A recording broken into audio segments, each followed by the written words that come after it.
Big boss 18 का कल का आने वाला एपिसोड काफी ज्यादा इंटरेस्टिंग आएगा। दरअसल आपको बता दे, रजत से बात कर रही होगी ईशा और वो बोल रही होगी कि अगर तुम्हें इस हफ्ते कुछ भी इस टाइप की पावर मिलती है जिसमें तुम किसी भी सदस्य को घर से बेघर कर सकते हो तो तुम बेघर करना दिग्विजय और करणवीर को। तभी रजत भी बोलता है कि हाँ, ये मैं यूज करूंगा इन दोनों के खिलाफ ही, क्योंकि इन दोनों की तो मुझे बैंड बजानी है। तभी ये बात दिग्विजय सुन लेता है और वो फिर आता है रजत के पास में और ईशा के बारे में ईशा को बात करने की, ये तुम क्या बोल रही हो? हाँ, ये तुम रजत को हमारे खिलाफ भड़का रही हो।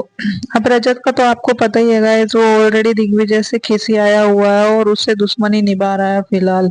एक तरफ वो बोलता है कि मैं उसको अपना दोस्त मानता हूँ, लेकिन दूसरी तरफ वो दिग्विजय के काफी ज्यादा खिलाफ हो चुका है, क्योंकि उसको लगता है कि वो रणवीर की छत्र छाया में पल रहा है।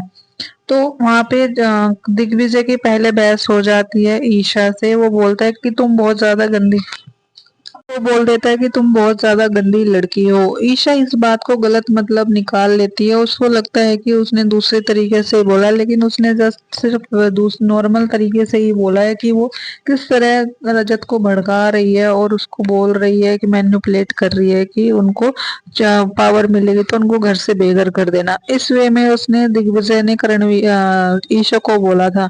तभी वहां पे अविनाश आ जाता है, क्योंकि ईशा बोल देते कि तुमने मुझसे इस तरीके से बात कैसे कर दी, तुमने कैसे मुझे गंदी लड़की बोल दिया, और वो एकदम से फायर हो जाती है दिग्विजय के ऊपर। तभी आ जाते हैं बीच में अविनाश और विवेन।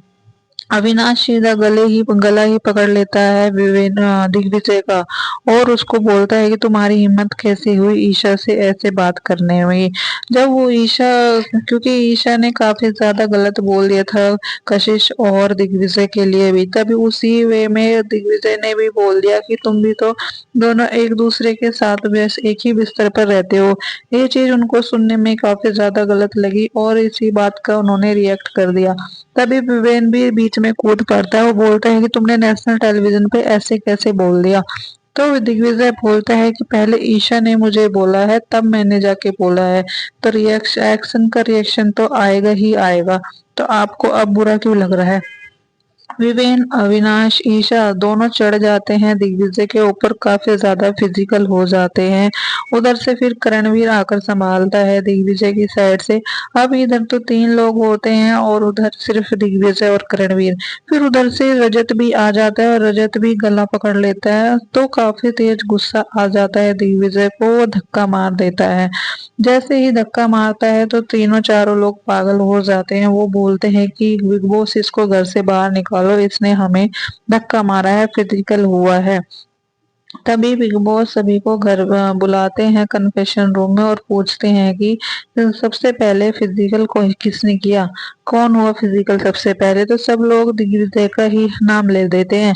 दूसरी साइड रहते हैं दिग्विजय, शिल्पा, करणवीर। तो वो लोग काफी ज्यादा इमोशनल हो जाते हैं और बोलते हैं कि हम लोगों की काउंटिंग कम है और इन लोगों की ज्यादा है। तो ऐसे तो हर हफ्ते इन्हीं के साइड से ही जो भी होगा फैसला इन्हीं की साइड से होगा, तो ऐसे कैसे चलेगा? ऐसे तो कभी भी फेयर डिसीजन हो ही नहीं पाएगा।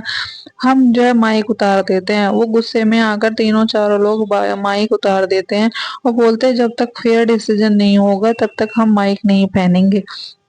उसके बाद बिग बॉस जो है बीच में कूद करते हैं और बिग बॉस बोलते हैं अविनाश, विवेन और ईशा को कन्फेशन रूम में बुलाते हैं कि आप में से किस और ये करणवीर मांग करते हैं कि इन तीनों में से और दिग्विजय की मांग करते हैं कि जब तक इन तीनों में से किसी एक को घर से बाहर नहीं निकाला जाएगा तब तक हम माइक नहीं पहनेंगे।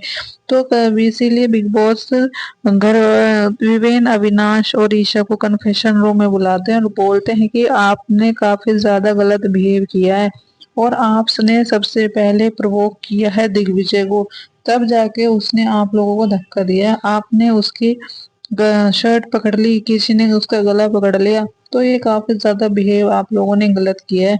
और अभी हम आपको सिर्फ लास्ट वार्निंग दे रहे हैं और अभी इसका फैसला होना बाकी है। और देखते हैं आप में से तीनों में से कौन किसको घर से बेघर करना है, क्योंकि आप लोगों ने काफी ज्यादा फिजिकल हुए हैं एक बंदे के ऊपर। दिग्विजय काफी ज्यादा इमोशनल हो गए यहाँ पे, क्योंकि सारे के सारे लोग उनके ऊपर राशन पानी लेकर चढ़